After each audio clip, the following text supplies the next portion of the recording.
This is Francis Tapon, and you're watching the TV Writer Podcast. Hosted by Gray Jones, the TV Writer Podcast is brought to you by Script Magazine and ScriptMag.com, the leading source for script writing information in print and on the web. My name is Gray Jones, and I'm the host of the TV Writer Podcast, partner of Script Magazine. This is episode 84, and I'm here with Francis Tapon, who is all the way from Africa, and this is actually the very first time having somebody from the African continent. How are you doing, Francis? I'm doing great, Gray. Now, you actually aren't from Africa. You're from San Francisco. Tell me a little bit about why we're doing this podcast today. Well, basically, I'm going to be launching this big show idea that I have, which is to go to every single country in Africa and then film episodes about this whole journey. So I'm spending 4 years traveling 54 countries, all 54 African countries, about a month in each country, and I want to document that through a television show. Very, very cool. So I've talked to people before who decided to shoot their own pilot. It's not necessarily the conventional approach, and so I think people are really going to enjoy today because first of all, we haven't really talked about somebody shooting a documentary, episodic documentary type pilot, for one thing. And the other thing is I really think with a lot of the new ways of distributing television content, that I think we're going to see a lot more people doing this. And so I think this will be a great sort of case study for why this might be of benefit and what situations this might be of benefit. And in particular, I think one absolute key, and something that I have talked on the podcast before, is the fact that generally speaking, you're a lot more successful in doing something like this on spec if you have some kind of pre-existing property. And so we will get a little bit into that because you are a world-renowned author and world traveler. Tell me about, you've written a couple of books before, The Hidden Europe and also Hike Your Own Hike. Tell me a bit about that aspect of what you've been doing. Yeah, so basically I started off in the business world in high tech, and I eventually asked myself, what would I do if I had $1 billion? What would I do with my time?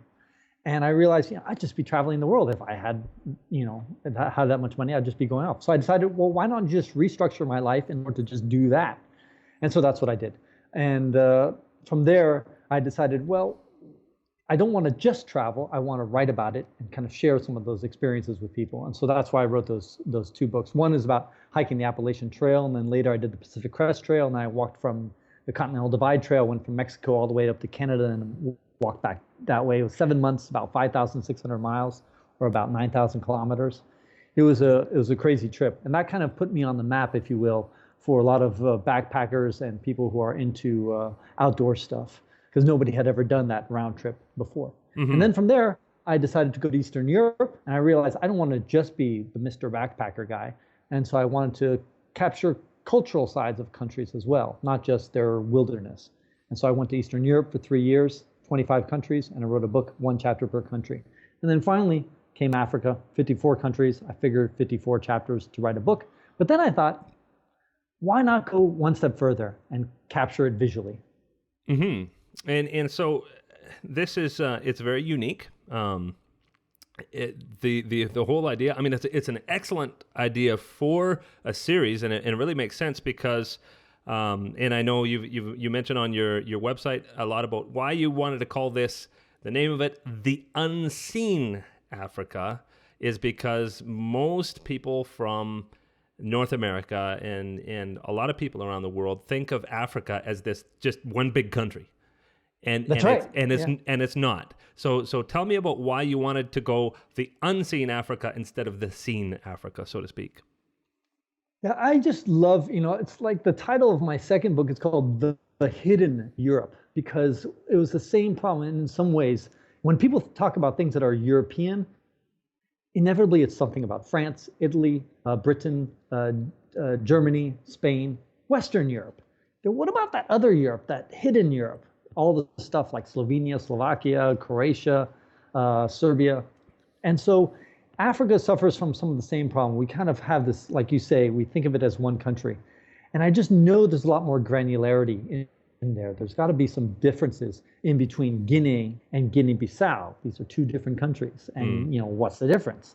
And so I wanted to kind of help viewers get to know a little bit more and a little bit get people understand that Africa is a diverse place, and also get beyond the stereotypical images that we see about Africa. It's always wildlife, primitive tribes, that kind of stuff that we typically see. And so I want to go a step further and how do people actually live? What's the everyday life? And is there really a war going on everywhere you step, or not? Is everybody starving or not? And so I wanted to capture these sides of Africa that I think the majority of Africans actually live, and they don't actually live like we see them on television most of the time on these networks, these classic images that we all have of Africa. Mm-hmm. And so I totally agree with you. I think if you would ask people to write down the 10 things they think about Africa, or impressions they have, they might talk about, war in Ghana. They might talk about maybe they've heard of South Africa. Maybe they talk Serengeti, all these cool animals and wait, lions. And it's like, I bet you most people couldn't even come up with 10 things, and let alone 20 or 30, and yet there's 54 unique countries, and each one is as different from the next as France is from the United States. Absolutely. And so tell me about, just off the top of your head, some of the unseen things that might surprise people. What surprised me, for example, is when I was in the Western Sahara, which is a region of Morocco, or could be an independent country for some people's opinion. But the bottom line is these nomads, the way they cooked their bread, they made a little fire in the dirt, put the bread inside the dirt, and let the ashes and the hot ashes kind of cook the bread. And then they just, basically clean all the ashes off and then eat it. And it was delicious. That was something I just never expected to see. It was just incredible. And so there's the way some of the food preparations goes on is totally unique. I was seeing these the women who just kind of bash the yams in this kind of coordinated fashion, and the fact that there's all sorts of and there's also something that's surprising is just how many people actually have electricity, running water. And this image that we have that everybody's living in trees and everybody's in the jungle, it's not true. I mean, most people actually have it. Now, yes, there's problems with electricity. Like I've had 5 power cuts today. I'm in Niger right now.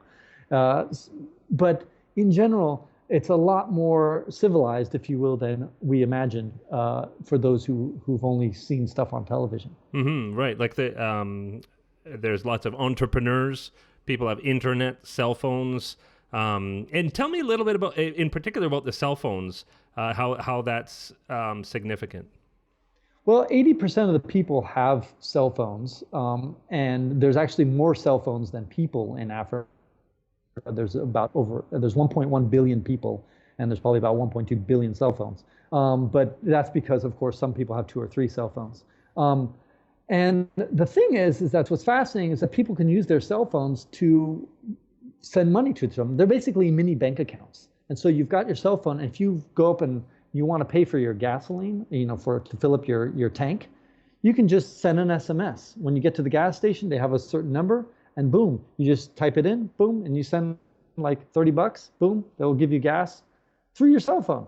Something we don't even do much in America. Do we do that? I mean, I haven't been to America for about a year now. I've been in Africa. Do they do that anywhere? I'm the wrong guy to ask. I haven't been there. I've been here that long. I haven't seen it anyway. You filled up your tank of gas, right? Yeah.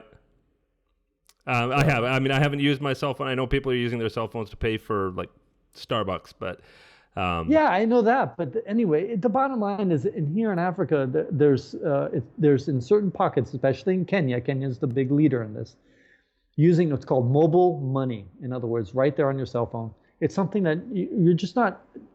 We don't associate technology in Africa in the same sentence. Yeah, and there's other things also, like, say, for instance, there's Muslim countries there. Morocco being one of them, and it's a place where a lot of the political leaders now are women, and you never think Africa, Muslim country, women in power. I mean, that's crazy. That's right. Yeah, the mayor of Marrakesh is a woman, and there's definitely a movement on that whole issue. And that's the other thing, is that we imagine also all the Muslims to be the same. But you can see many different flavors of Islam being practiced within Africa. You've got the North Africans, who are mostly Arabs. They have a certain way of practicing Islam. And then you go to Senegal, for example, where they do their prayer more than 5 times a day, sometimes 6 times a day. So they seem hardcore about it, but they're totally laid back in so many other ways. And so women don't necessarily have to be veiled, all sorts of things. So there's all sorts of nuances in how people practice their religion. And also, here's another fascinating thing, is how they mix these indigenous kind of animist beliefs with their, these famous religions such as Christianity and Islam. And so, for example, they might have voodoo type practices, but call themselves Christian. Wow. So it's just a fascinating way of practicing Christianity, practicing Islam, and they mix it up constantly with some of their indigenous beliefs and their idea of the spirit world and that kind of stuff. So just a fascinating stuff that we don't talk about or see much about on television. And, I want to capture that.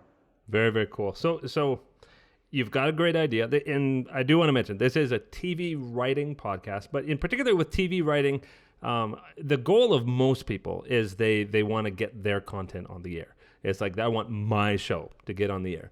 Now, the typical way that this is done is, or at least the traditional way that it's been done, is that networks will take thousands upon thousands upon thousands of pitch meetings. And then at these pitch meetings, you'll say, this is my idea. And if they spark to it, they might commission a script or commission a pilot.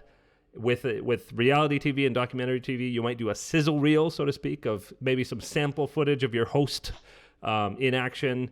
And you'll get them to approve that and give you a bunch of money before you go off and shoot your TV show. Why in particular did you want to go a different route with that? Why did you want to do Kickstarter? Why did you want to do crowdfunding? Why are you confident about that? And why do you want to go the non-traditional route of doing your own pilot first? Well, that's a good question. I mean, first of all, even though I'm kind of a known quantity in some ways in the backpacking world, having written books, that kind of stuff, I'm kind of unknown as far as the television world. Nobody knows me as a host. I've never hosted a television show. I've not some big video following. I don't have a YouTube channel with, thousands and thousands of people subscribe to it. So I realized that my weakness was the fact that I really wasn't well known in that space. And so I can either try to convince somebody that, and that's really hard, but the best way you can convince somebody is with a sizzle reel. And if you really have the money and the time, is to do a whole pilot episode. Then that answers a lot of questions, that a lot of doubts and a lot of things that people have. You can kind of attack all those things and just say, hey, listen, you don't think I can do those? Just watch that. If you think I suck, great. If otherwise, give me the time to actually do a full episode. And so you, because of your books and because of a lot of other things, you were able to finance a good part of it. You were able to finance getting to Africa, and a lot of your initial startup costs were covered there. What part does the Kickstarter play in this? Well, Kickstarter is important for several reasons. Number one, obviously, it's money. But the thing that some people that they don't think about is publicity. The nice thing about Kickstarter is that it forces you to have the set amount of time, 30 days often, to really push hard in order to raise the money fast. And so that's the advantage of Kickstarter, I think, is that it encourages sharing. So when somebody pledges $100 for your show and really likes it and wants to see the thing done, well, then he's going to tell his 100 friends on Facebook or his 1,000 friends on Facebook about it. And so what it does is creates this momentum, and something beautiful happens in that. Something is bound to happen, because guess what? If 10,000 people hear about it one way or another, one of those people might be a decision maker in a television network and might say, aha, I like this show, and that's how they hear about it. If you just go about it, let's say, finding sponsors on your own, and you get United Airlines to give you $5,000, you get some other company to give you $10,000, and wow, I got $15,000. I can do my own pilot. Great, but the problem is you missed out on that whole marketing engine that Kickstarter forces you to do in order, because you're not going to raise jack if you don't have some sort of marketing behind it. And so a lot of people just post projects on on Kickstarter with this expectation that all of a sudden people are going to discover it on their own. Wrong. The way you have to do the promotion to get at least the snowball starting to roll, and then ideally it will pick up from there. Well, that's actually fascinating, because I've never thought about it that way. When people have talked about doing Kickstarter campaigns before that I know, a lot of people are thinking, I want to build a following first so that I can be confident that this Kickstarter campaign is going to work. Which I absolutely know there's a place for that, because you've got to have kind of a foundation to work from. But that's right. But what I hear you saying is that the Kickstarter campaign is a lot of how you get a greater following, or how you kind of invest your foundation into a much bigger audience. That's better said, the second way that you said that. I would agree with that, because again, I don't want people to think, I don't know anybody. I'm living in a closet for the last 20 years. I'm just going to post it on Kickstarter, and then that will create my following. No, that's not going to work. You definitely do need to have a following and a platform, before you start your Kickstarter. So if you don't know anybody, begin by having a following and starting to branch out and get out of the house a little bit and get people to know about your project. So that's step one. It's still true. But my point is, yes, you're right. Then what you can do is leverage Kickstarter to then build that following even more. And that will help you later on, help the project be successful. Very, very, very, very cool. And now I didn't mention before, but I think I should mention now, you do have an MBA from Harvard. So yes. I'm sure that MBA from Harvard has taught you a few things about the smarts end of things, if I want to put it that way. No, what it does, what Harvard Business School teaches people is to build companies and to make them successful. And a lot of what making a company successful is marketing. And so to me, that was a very important part of it, is that's how because if you think about it, think about all the products in the world that you have. Is Nike really the best shoe out there? Maybe not.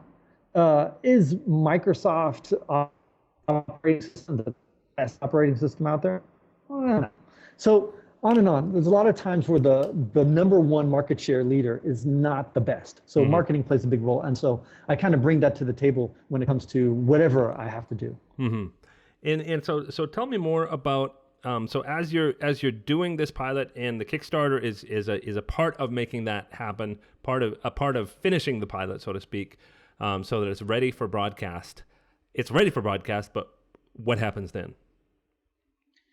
So what happens after the pilot's finished? Yeah, after you finish the pilot, how do you plan to turn this into the 54 episode series? How do you plan to get this on the air? How to sell this? Yeah, that is the key point, is working with a producer, because unfortunately I'm going to be in Africa until 2017. So you're going to all these countries no matter what. That's right. And so I'm not going back to America. So I'm not going to troll around Hollywood or anywhere to beg producers to do it. So unfortunately, it's really hard, I admit, to sell a show when you're stuck in Africa. So the only way I'm going to make this happen is partner up with a producer who has contacts in the major networks and collaborate with that producer to make the show happen. That's the only way. And the best way I can help that producer be successful is to hand them a wonderful sizzle reel, trailer, pilot episode, and say, hey, here you go. And that's the best sales tool that producer can have in order to make his job or her job easier and make the likelihood of success the best. Now, are you thinking about, say, for instance, would you put the pilot into film festivals that have TV, that have a TV focus, or would you put it into competitions? Would you put it into try to get it on PBS or a place that might air it as a one-off, so to speak? Are you trying to get it in front of people, or are you hoping to go straight for the sale and have it right on air that way? I'm going to go in a parallel process. So I'm definitely going to go right for the sale. I think I've got all the material needed. And the other problem in my case is that no matter what, I keep moving forward. I spend about a month per country. And so every month that goes by is more countries that have passed me by. And that means that, let's say if all of a sudden the Discovery Channel tomorrow decides they want to pick up the show, well, I've just already been to 17 countries, and they may say, well, can you go back and reshoot all those countries? Because we didn't like the fact that you didn't have a full crew on there with you. And then I got to go back and reshoot that. So that's why I need to push that now. But you're right, film festivals and other stuff I can do in order to increase the exposure of the film. That's going to be another parallel avenue. So you definitely have to branch out and try multiple approaches. But ideally, I just use these tools right now to sell the show right away. It does come across, and I have talked to a lot of people on the podcast, more and more, in a number of different areas of the industry. And the impression I get is that we have to be a lot more entrepreneurial, perhaps, than we had to be 5 or 10 years ago. And tell me how that plays into your process. People who have an entrepreneurial spirit are really going to benefit in this world today, because now all of a sudden it's much easier. The classic example, of course, is YouTube. You can just put up everything and do it all yourself and get a huge following and actually make some money. There's rare cases of people like Ray William Johnson, or whatever his name is. He has a huge following on YouTube. So that, to me, you have to be entrepreneurial. And there's another thing I would add is your own brand. More and more, even if you're working for Google, you want to create a brand for yourself, so that if in one day you decide to leave Google and you're going to go to another company, you've already got a following, a brand, or whatever. And so that's happening more and more today, where all of a sudden, even if you're working on a big company, you got to build your own identity and protect that and have a following, because you never know if you're always going to be at the same company or doing the same thing. So that is an entrepreneurial thing in the end. So we've talked about a few ideas already here. One of them is this brand thing. Another one is leverage. So as I look at, say, for instance, your path through this, you wrote a book about hiking across America, but then you also did a lot to promote that book. You were on TV shows, did interviews and things like that. And so you were establishing your brand in this way, and also trying to leverage the one property in order to get in these media outlets and that kind of thing. And then you use that to leverage going to Europe, use that book to leverage Africa. And so is this the kind of thing that you're talking about in being entrepreneurial? Yes, and I think in the end you have to come up with your own business plan. I mean, here's the thing: is a lot of times people can look for a publicist who's going to try to solve all these things for them. But in the end, you, the creator, are the best publicist. And I know, I watch a lot of Kickstarter videos, and I can tell a lot of these directors and these creators are extremely camera shy, and they just they start their pitch like, oh, I really don't want to do this. I don't want to be here, but I have to. So, I mean, you can see they're totally uncomfortable. We've got to get comfortable with pitching and selling your idea, your big idea. And that's entrepreneurial spirit that you got to have in this world today. I think it's more important than ever to have that, to kindle that, and to make it happen. And I think it's really, really important to mention. Well, actually, in one thing that just came out this week, I saw it on nofilmschool.com, is that YouTube actually is introducing features where you don't even need Kickstarter, so to speak, but they're actually introducing features over the next few months where when you upload content to YouTube, you can actually have people donate right to your channel. So a person can give you kind of a virtual tip for that episode, or they can contribute to your channel right from YouTube. I mean, that's tremendous, especially for somebody who's doing a web series or who wants that YouTube approach to build their brand or build their series idea. Then there's also a whole pile of players and new players announced all the time, starting with Netflix and Amazon, and then you've got MSN and a whole bunch of other people who want in this game, and add that to the hundreds of channels who are all vying for content. It seems like I don't know if there's ever been a better time to be an independent producer. That's right. And it's the same issue that's going on in the publishing world, by the way. More and more authors are deciding to jump ship and self-publish because they're getting better deals selling directly on Amazon. They can make 70% versus before they're only making 20%. So, and everybody's buying books online digitally. So it's the same thing in the TV video world. You're starting to see the same thing happen. Very, very. It's exciting. Yeah, it's exciting, but it's also really scary. It's intimidating. It's very intimidating because in the traditional way it was tough, but there was sort of pre-existing rules on how you did everything. And so you would have to learn how to do that pre-existing path. But once you learned it, you could do it with confidence. Now you've got to sort of blaze your own trail, hike your own hike, so to speak, through all of this. And there's no rules on how you go to Amazon to get this done. Or say, for instance, Netflix is just starting to do documentaries. You're writing your own playbook.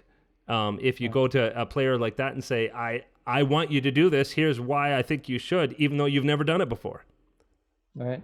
No, and you look at Ray William Johnson, again, the guy has a bigger following on YouTube than a lot of TV shows, like minor TV shows, should I say, it's incredible. I mean, that guy, he just built it all up from there. And so nowadays, in the past, you really want to get on ABC, NBC, on one of the three networks, right?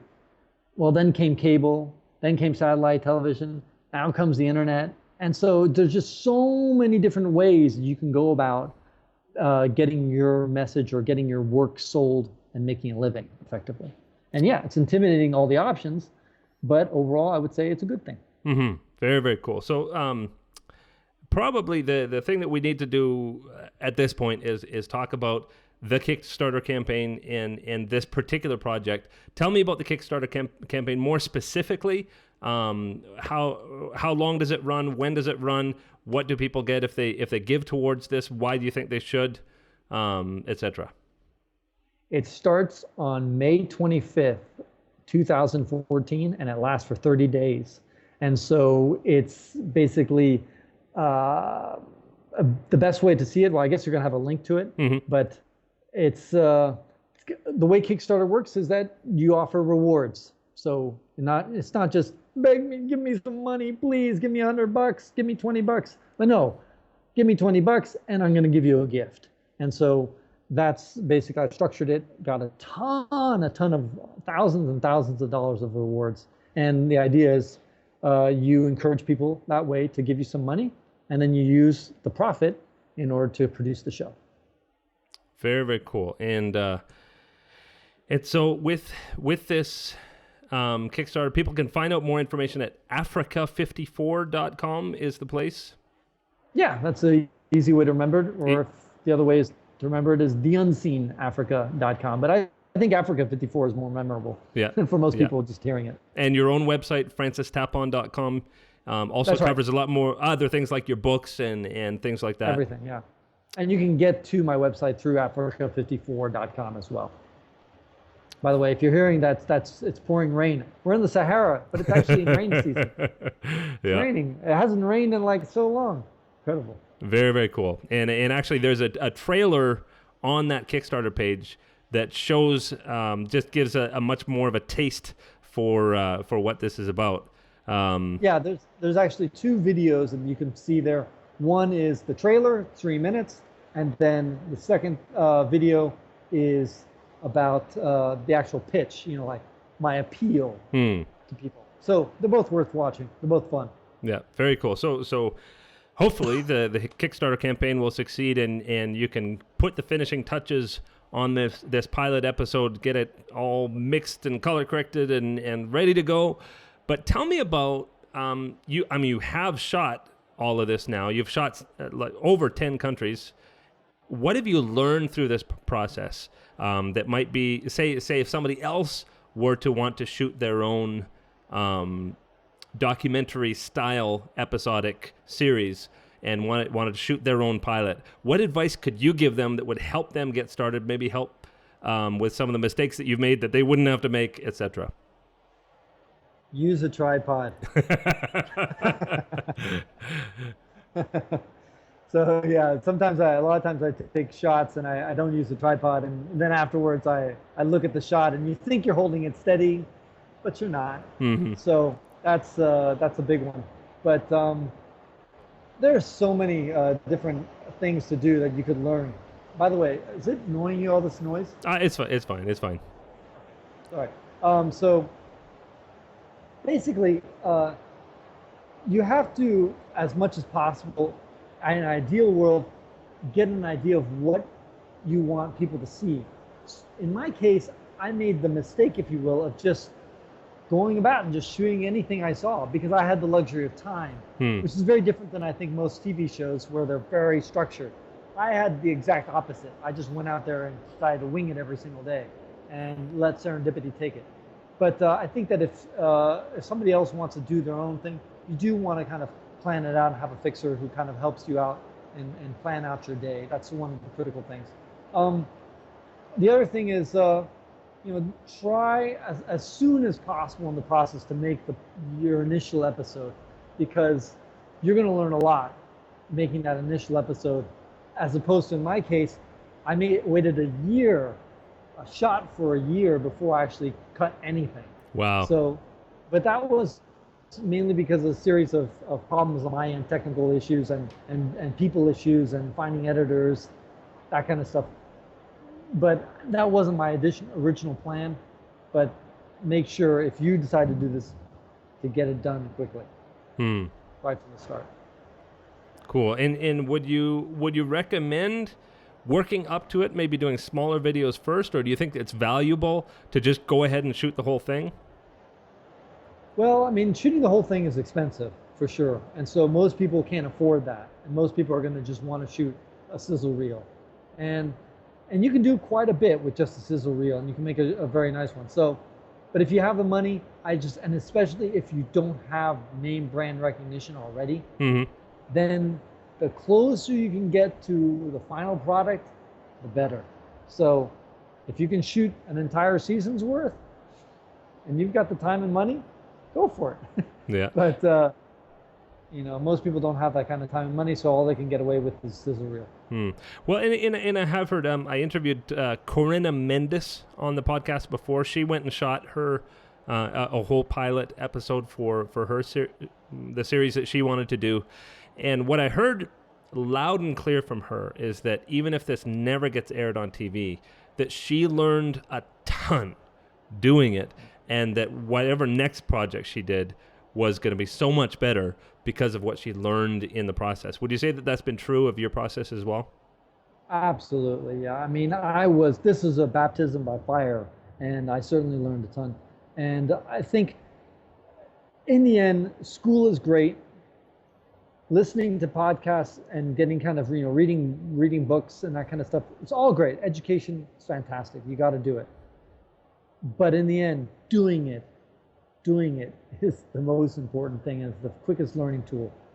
It's going to be an expensive learning tool, but it's the way to do it. So I would agree with her. I mean, future episodes that I shoot are going to be so much better from having shot the trailer, shot all the footage that I've done. So I encourage you, going out there, do as much as you can. For example, shooting stock video. That's also another great way to learn a lot about the whole process. So, well, that's it. Yeah, that's it. That is a great point, because I know there a lot of people, and even in the context of scripted television, like even not outside of documentary television, I hear a lot of people who are trying to break in, but they end up being kind of career students, where they're reading tons of books, they're watching all these YouTube videos, they're maybe even taking online courses and things like that. But there's something different about having a camera in your hand and actually going to the location and shooting. And even people who do break in, maybe even at the staff writing level, they won't ever be in the position to be on set or in front of the camera or behind the camera until maybe they're many years into the industry. And so I personally think there's tremendous value in actually having a camera in your hand and trying it out. When you write something on the page, it's different when it comes out of the actor's mouth. When you have an idea for power cut.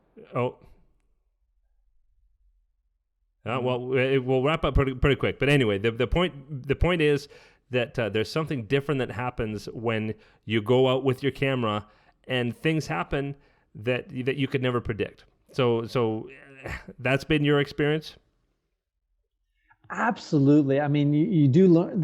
You learn so much by doing something. So that's the key thing, is that you have to not just film, which is what you're talking about, right? But you got to be on the other side of the screen as well, the editing side. You've got to learn what it takes to put together a video and to watch what the hell you just shot. So that's really important as well. So I would say, not just go out there, but try to be the whole cycle. Because if you understand from the writer's perspective, and then to filming and the lights, and then you understand the editing process and the post-production process, and then the marketing and promotion side of everything, and you do that whole full circle, then you understand the whole. And you may not be an expert at everything, and you're probably not going to be an expert, but at least you understand it.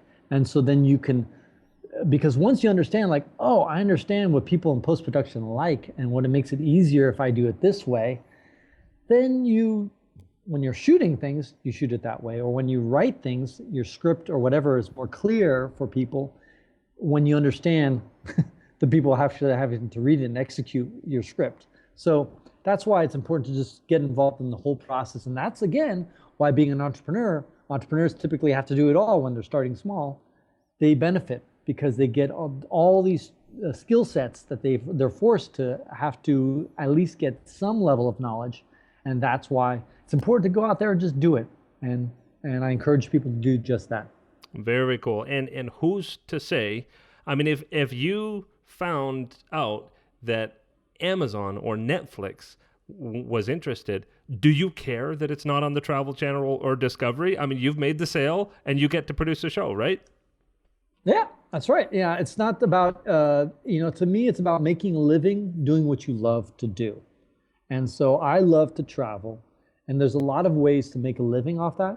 One way, I could just write books, but doing a TV show is also another good way. And I enjoy it. So if they're paying my bills, great. I don't care if nobody watches it.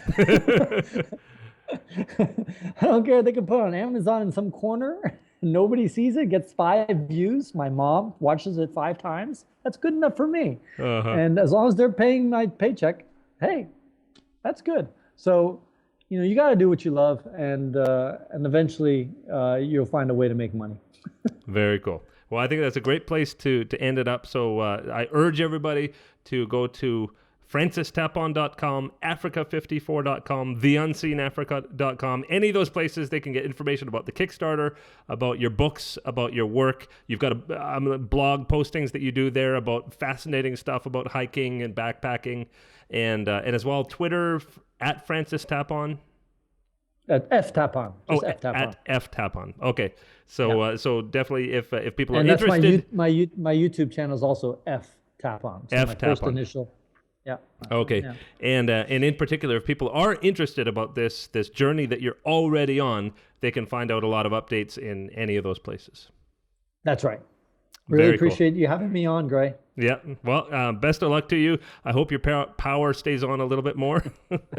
and I look forward to great news about series sale and all that kind of stuff.